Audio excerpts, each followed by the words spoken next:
Hello everyone, आप सभी को एक बार फिर से आपके अपने आज़ाद सर एरो ट्यूब पर स्वागत है।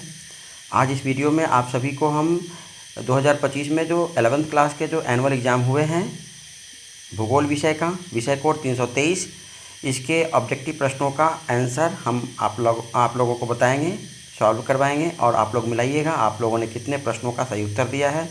जो भी छात्र छात्राएँ 11th क्लास में इस वर्ष हैं और फाइनल एग्ज़ाम दिए हैं, वो जो भूगोल एग्ज़ाम दे दिए हैं ज्योग्राफी विषय का, उसके ऑब्जेक्टिव प्रश्न जो आए हैं उसका कितने सही प्रश्न आपने दिए हैं। 70 प्रश्न थे, उसमें 35 प्रश्नों का सॉल्व करना था। चूँकि 30 नंबर आपका प्रैक्टिकल का होता है तो 35 प्रश्न बनाने हैं, लेकिन मैं आज इस वीडियो में आप सभी को 70 प्रश्नों का हल बता रहा हूँ। कितने प्रश्नों का हल आप सही किए हैं उसका देख लीजिए। सबसे पहले देख रहे हैं आपके सामने सबसे पहला प्रश्न है, भूगोल शब्द का प्रथम प्रयोग किसने किया था। सबसे पहले भूगोल शब्द का प्रयोग किसने किया था, तो ये है हेरोडोटस, टॉलमी, अरस्तु और इरेटोस्थनीज। तो इरेटोस्थनीज जो कि भूगोल का जनक भी इनको कहते हैं, इरेटोस्थनीज ने भूगोल शब्द का सबसे पहले प्रयोग किया था और इन्हें ही भूगोल का जनक भी कहते हैं। ये लगभग 300 ईस्वी पूर्व में इरेटोस्थनीज ने भूगोल शब्द का सबसे पहले प्रयोग किए थे। तो सबसे पहले पहला प्रश्न का उत्तर हो जाएगा आपका option number D. Next question है, निम्नलिखित विशेषताओं में किसको भौतिक विशेषता कहा जाता है। भौतिक विशेषता, यहाँ पर पत्तन, सड़क, मैदान और जल उद्यान। भौतिक विशेषता यहाँ पर मैदान को कहते हैं, ऑप्शन नंबर सी में है। नेक्स्ट क्वेश्चन नंबर तीसरा, निम्नलिखित में से कौन भौतिक भूगोल की शाखा नहीं है। भू आकृति विज्ञान है ही, जलवायु विज्ञान है ही, समुद्र विज्ञान भी है, जनसंख्या भूगोल ये भौतिक भूगोल की शाखा नहीं है। तो option number D is the right answer. Question number 3, निम्न से कौन सी संख्या पृथ्वी की आयु को प्रदर्शित करता है। लगभग 4.5 अरब वर्ष पूर्व, जो कि 4.6 अरब वर्ष पूर्व है, ऑप्शन नंबर बी में 4.6 अरब वर्ष पूर्व पृथ्वी की आयु को प्रदर्शित करता है, ऑप्शन नंबर बी में है। नेक्स्ट क्वेश्चन आपके सामने, अब आगे चलते हैं। क्वेश्चन नंबर अगला पेज, प्रकाश की चाल आप लोग फिजिक्स में भी पढ़े हैं, 3 लाख किलोमीटर प्रति सेकंड या 3 × 10⁸ मीटर प्रति सेकंड। तो प्रकाश की चाल कितना है, 3 लाख किलोमीटर प्रति सेकंड, या इसको हम 3 × 10⁸ मीटर प्रति सेकंड भी कहते हैं। तो कितना है प्रकाश की चाल, 3 लाख किलोमीटर प्रति सेकंड, जो कि ऑप्शन नंबर कितना में है। ऑप्शन नंबर है ये आपका option number B. Next question, निम्नलिखित से कौन सर्वप्रथम ब्रह्मांड की विस्तारित अवस्था का प्रमाण देने वाला था। ब्रह्मांड की विस्तारित अवस्था का प्रमाण सबसे पहले एडविन हब्बल ने 1925 ईस्वी में दिया था। एडविन हब्बल कौन में है, ऑप्शन नंबर बी में है। ये सबसे पहले 1925 ईस्वी में ये ब्रह्मांड के विस्तारित अवस्था का प्रमाण दिए थे, ऑप्शन नंबर छठा का B is the right answer. पृथ्वी का अर्धव्यास कितना है, 6378 किलोमीटर लगभग। Diameter of the radius of the earth, radius है ये 6378 किलोमीटर त्रिज्या। तो ऑप्शन नंबर ए। अगला है, किस प्रकार की ज्वालामुखी उद्गार के कारण दक्कन ट्रैप का निर्माण हुआ है। दक्कन ट्रैप का निर्माण बेसाल्ट प्रवाह के उद्गार से हुआ है। तो ऑप्शन नंबर सी में है ये सही उत्तर। नेक्स्ट क्वेश्चन है, पृथ्वी का औसत घनत्व कितना होता है। पृथ्वी का जो 3 प्रकार के जो परतें हैं, सबसे ऊपरी परत है भूपृष्ठ, उसके बाद भूप्रवार और सबसे नीचे क्रोट, तीनों मिलाकर के सबसे ऊपरी परत का जो घनत्व है सबसे कम होता है और सबसे आंतरिक परत जो है भूक्रोट, जिसका घनत्व लगभग 15 ग्राम प्रति सेंटीमीटर क्यूब होता है। तो सबसे औसत जो होता है पृथ्वी का जो औसत घनत्व होता है लगभग 5.5 ग्राम प्रति घन सेंटीमीटर, जो ऑप्शन नंबर सी में है। पृथ्वी का औसत घनत्व कितना होता है, 5.5 ग्राम प्रति घन सेंटीमीटर, 5.5 ग्राम पर सेंटीमीटर क्यूब पृथ्वी का औसत घनत्व है। निम्न से कौन भूकंप तरंग सबसे अधिक विनाशकारी है। भूकंप तरंग मुख्यतः एल, पी और एस होते हैं।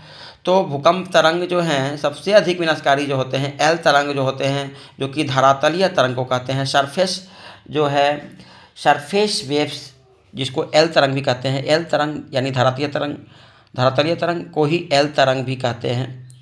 तो इसकी जो है सबसे अधिक विनाशकारी होती है ऑप्शन नंबर 10वां का सी उत्तर। कितना एल तरंग यदि नहीं मिलेगा तो डी को कह देगा कि इनमें से कोई नहीं, लेकिन ये नहीं होगा। भूकंपीय तरंग जो सबसे अधिक होती है, धरातलीय तरंग को ही एल तरंग भी कहते हैं, तो ऑप्शन नंबर 10वां का सी उत्तर होगा।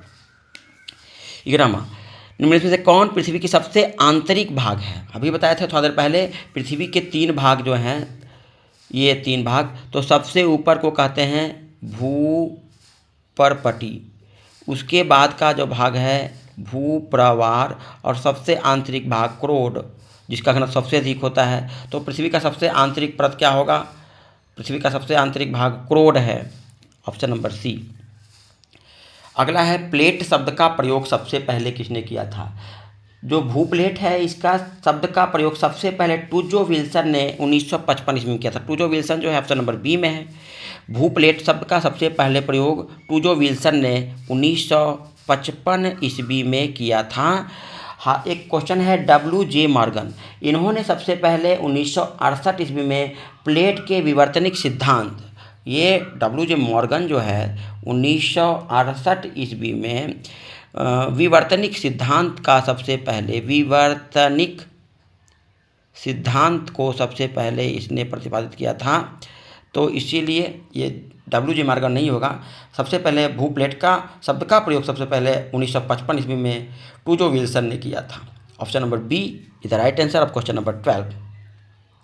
नेक्स्ट क्वेश्चन 13, महाद्वीपीय विस्थापन सिद्धांत का प्रतिपादन किसने किया था? महाद्वीपीय विस्थापन सिद्धांत का प्रतिपादन सबसे पहले अल्फ्रेड वेगनर ने 1912 ईस्वी में किया था। अल्फ्रेड वेगनर जो है ऑप्शन नंबर सी में दिया हुआ है। महाद्वीपीय विस्थापन सिद्धांत का प्रतिपादन अल्फ्रेड वेगनर ने 1912 ईस्वी में किया था।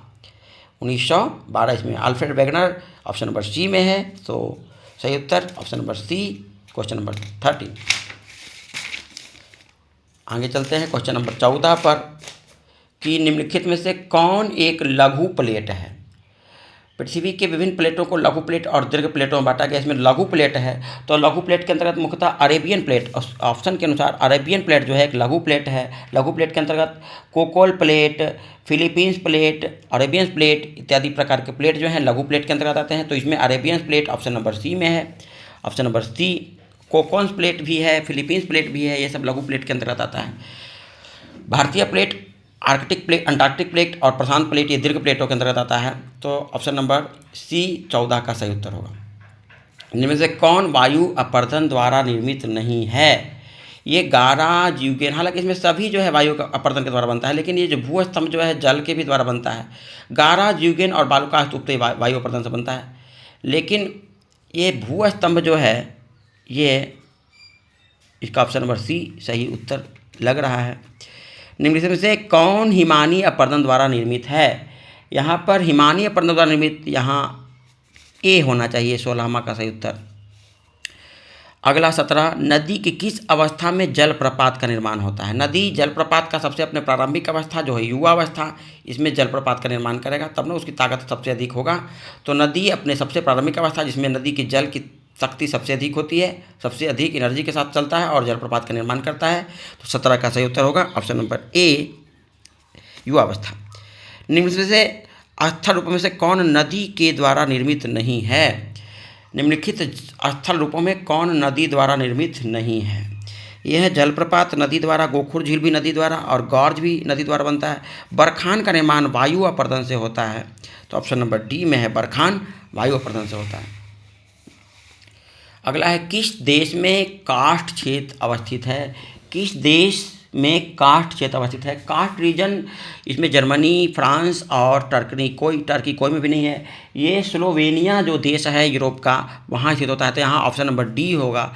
यहाँ जो देश का नाम है स्लोवेनिया जो यूरोप में है, ये इसमें है कास्ट रीजन स्थित है, जो लाइमस्टोन चूना पत्थर का क्षेत्र कहलाता है ये। तो यहाँ पर स्लोवेनिया आंसर सही उत्तर होगा, ऑप्शन नंबर डी चूना पत्थर का क्षेत्र है।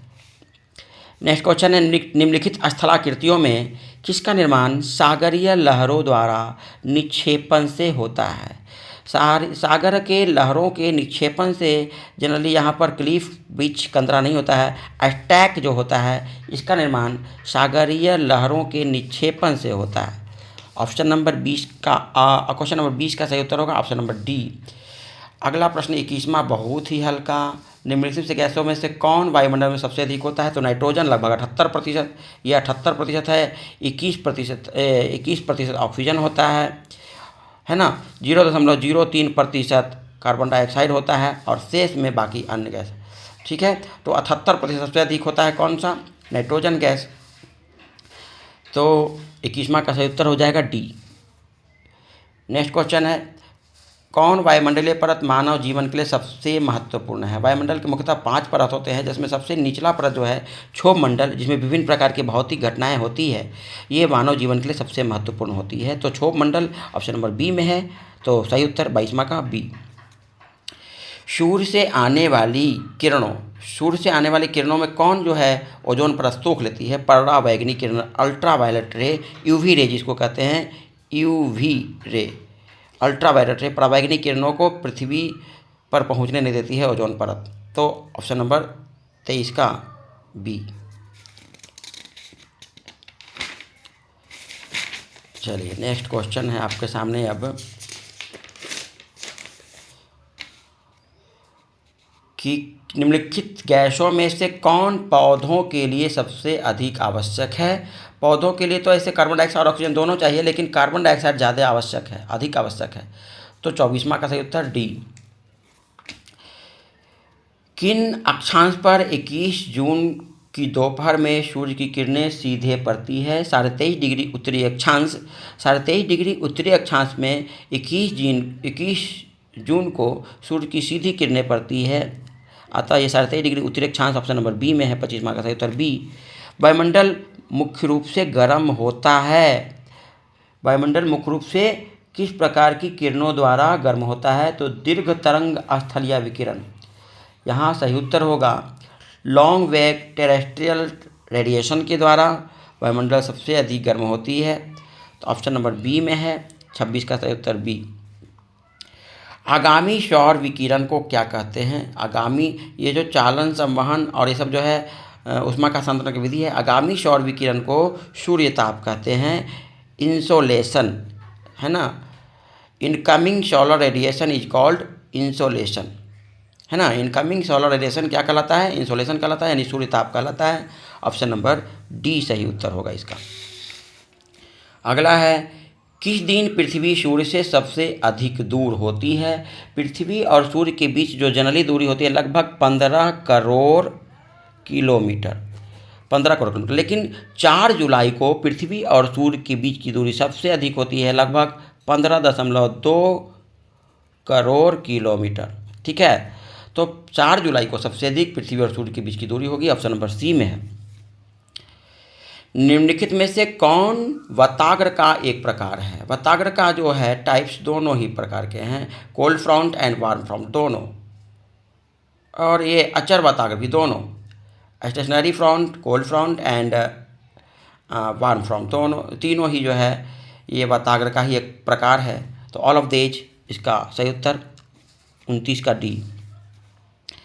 यदि धरातल पर वायुमंडल 1000 मिली बार है तो धरातल से 1 किलोमीटर की ऊंचाई जाने पर वायुदाब कितना होगा। मैं बता दूं आपको कि 1 किलोमीटर जैसे जैसे हम ऊंचाई पर जाते हैं वायुदाब घटता है।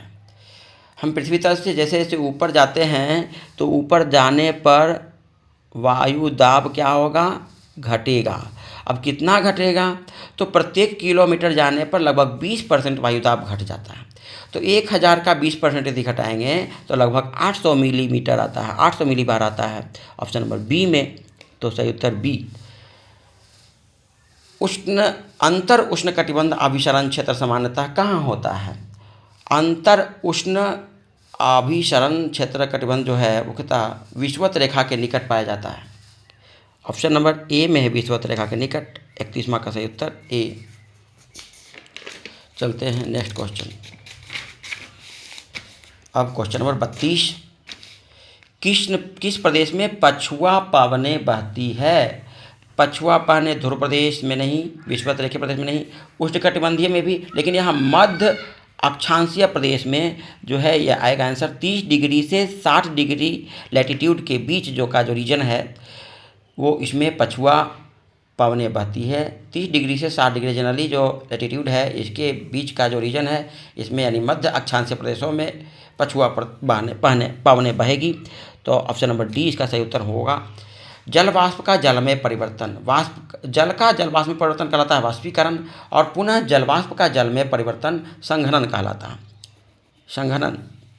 Option number B.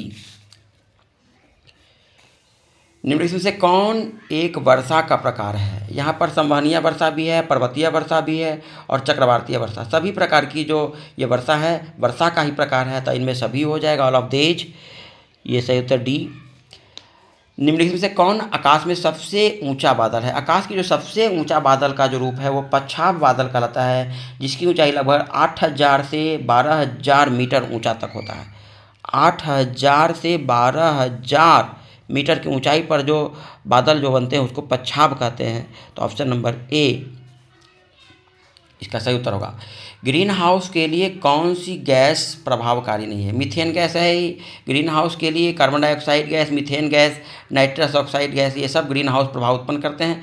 तो यहाँ पर ये ग्रीन हाउस के लिए उत्पन्न करने वाला कारक methane, carbon dioxide, nitrous oxide, argon नहीं है, आर्गन नहीं है। तो ऑप्शन नंबर 36 का आंसर होगा डी। अगला है कौन हिम नदी से संबंधित है? इनमें जो है सभी जो है कौन का किसका संबंध हिम नदी से संबंधित है? इंसलबर्ग, मेसजिला, गॉर्ज, इनमें से कोई नहीं, ये सही उत्तर होगा डी। सर्वाधिक लवणता पाई जाती है मृत सागर, डेड सी, बहुत ही इंपॉर्टेंट प्रश्न है। डेड सी की लवणता जो है सबसे अधिक, खारे पानी का झील है डेड सी, इसमें सबसे अधिक लवणता पाई जाती है। महासागरीय जल का ऊपर एवं नीचे की गति ज्वार भाटा कहलाता है। जल जो ऊपर एवं नीचे जो गति करता है इसकी गति को क्या कहते हैं? ज्वार भाटा कहते हैं। तो ज्वार के रूप में ये ऑप्शन नंबर ए सही उत्तर होगा। जो ऊपरी भाग श्रृंग जो होता है उसको ज्वार, और नीचे भाग जो गर्त वाले भाग है उसको भाटा कहते हैं। जैव विविधता समृद्ध कौन है? जैव विविधता का समृद्ध क्षेत्र आता है उष्णकटिबंधीय क्षेत्र। उष्णकटिबंधीय क्षेत्र को जैव विविधता से समृद्ध क्षेत्र कहते हैं, option number A. Next question है निम्नलिखित देशों में किसका क्षेत्रफल भारत से बड़ा है? फ्रांस का छोटा ही है, मिस्र भी छोटा है, चीन यहाँ भारत से बड़ा है ना, ईरान भी छोटा ही है। चीन का जो क्षेत्रफल है भारत से बड़ा है, ऑप्शन नंबर बी। हल्का प्रश्न था।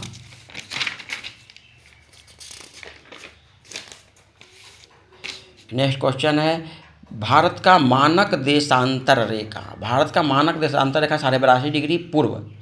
भारत का मानक देशांतर रेखा क्या होता है? 82.5 डिग्री पूर्वी देशांतर भारत का मानक देशांतर रेखा, जिस समय का निर्धारण होता है, ऑप्शन नंबर सी।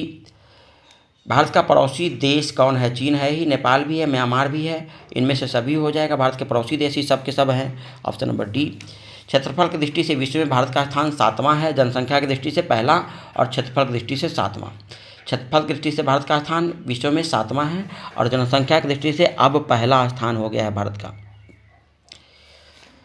अंडमान निकोबार, अंडमान को निकोबार से कौन जल क्षेत्र अलग करता है? अंडमान निकोबार द्वीप समूह जो है बंगाल की खाड़ी में, इन दोनों को अलग कौन सा जल क्षेत्र करता है? तो 10 degree channel. 10 degree channel Andaman और निकोबार को एक दूसरे से अलग करता है, ऑप्शन नंबर बी। भारत का क्षेत्रफल लगभग 32,83,000 वर्ग किलोमीटर है ना, तो 32.83 है ना, ऑप्शन नंबर बी। हिमालय की सबसे ऊंची चोटी कौन है? इसमें भारत में यदि रहता तो माउंट केटू, लेकिन यहाँ पर भारत नहीं है। विश्व में सबसे ऊंची पहाड़ हिमालय और जिसकी सबसे ऊंची चोटी माउंट एवरेस्ट है ना, जिसको सागर माथा भी कहते हैं, तो माउंट एवरेस्ट है डी। निम्नलिखित में किस पहाड़ी श्रृंखला में डोडा बेटा चोटी स्थित है? डोडा बेटा चोटी जो है तमिलनाडु के नीलगिरी पहाड़ियों के में स्थित है। तो पहाड़ी श्रृंखला का नाम पूछ रहा है तो नीलगिरी पहाड़ी जो कि तमिलनाडु में स्थित है। तमिलनाडु में पहाड़ी श्रृंखला जो है उसी में डोडा बेटा चोटी स्थित है। यहीं पर ऊटी पर्वतीय क्या है? पर्वतीय क्षेत्र है, बहुत ही प्रमुख रमणीय स्थल। 48 के ए अवशिष्ट पर्वत का उदाहरण कौन है? अरावली पर्वत। भारत में एकमात्र अरावली पर्वत जो सबसे पुरानी पर्वत है, ये अवशिष्ट पर्वत का उदाहरण है। 49 का ए। किस राज्य में पश्चिमी घाट को सह्याद्री के नाम से भी जानते हैं? पश्चिमी घाट पर्वत को महाराष्ट्र में सह्याद्री पर्वत के नाम से जाना जाता है।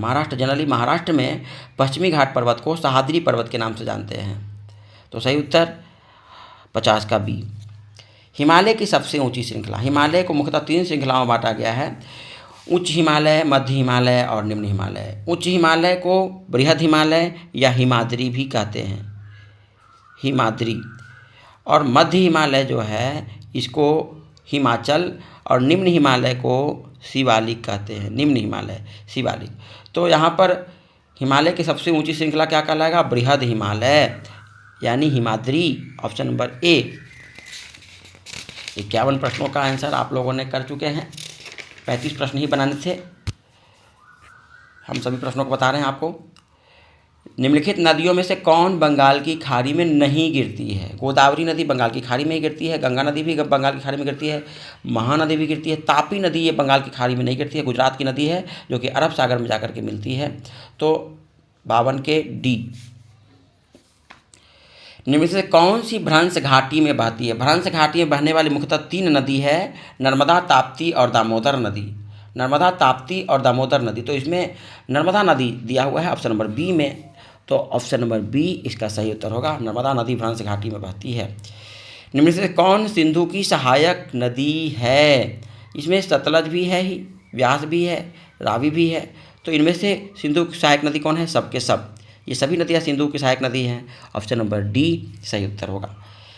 निम्न से कौन अलकनंदा और भागीरथी के संगम स्थल कहलाता है? उत्तराखंड में अलकनंदा और भागीरथी नदी के संगम स्थल को देवप्रयाग के नाम से जानते हैं। तो ऑप्शन नंबर डी इसका सही उत्तर होगा। 55 का डी। धुआंधर जलप्रपात किस नदी पर बना हुआ है? धुआंधर जलप्रपात जो है मध्य प्रदेश में नर्मदा नदी पर बना हुआ है, मध्य प्रदेश के जबलपुर में। कहाँ में है ये? मध्य प्रदेश के जबलपुर जिला में स्थित है। कौन सा? धुआंधर जलप्रपात जो है वो नर्मदा नदी पर बना हुआ, मध्य प्रदेश राज्य में है, जबलपुर जिला, मध्य प्रदेश के जबलपुर जिला में धुआंधर जलप्रपात किस नदी पर है? नर्मदा नदी पर। Option number B. Next question, कौन सा महीना मानसून की वापसी के लिए जाना जाता है? मानसून का आगमन जून जुलाई में होता है और वापसी अक्टूबर नवंबर में होता है। यहाँ पर जून जुलाई में क्या होगा? आगमन, और वापसी कहाँ होगा? तो अक्टूबर नवंबर में। तो मानसून की वापसी के लिए जाना जाएगा अक्टूबर नवंबर, जो कि ऑप्शन नंबर बी में है। आगमन होता है तो जून जुलाई होता है। निम्न से अधिकतम वर्षा का क्षेत्र कौन है? मेघालय। मेघालय में विश्व में सर्वाधिक वर्षा माउसिन राम, जहाँ 11,000 मिलीमीटर, लगभग 12,000 मिलीमीटर वर्षा होती है औसतम। तो अधिकतम वर्षा का क्षेत्र कौन है? मेघालय विश्व का सबसे अधिकतम वर्षा का क्षेत्र है। तो ये ऑप्शन नंबर डी में है। 58 का सही उत्तर। कौन मानसून से संबंधित है? यहाँ La Nina, El Nino, jet stream सभी के सभी जो है मानसून से ही संबंधित रखते हैं। तो इसलिए ऑप्शन नंबर डी 59 का भी सही उत्तर।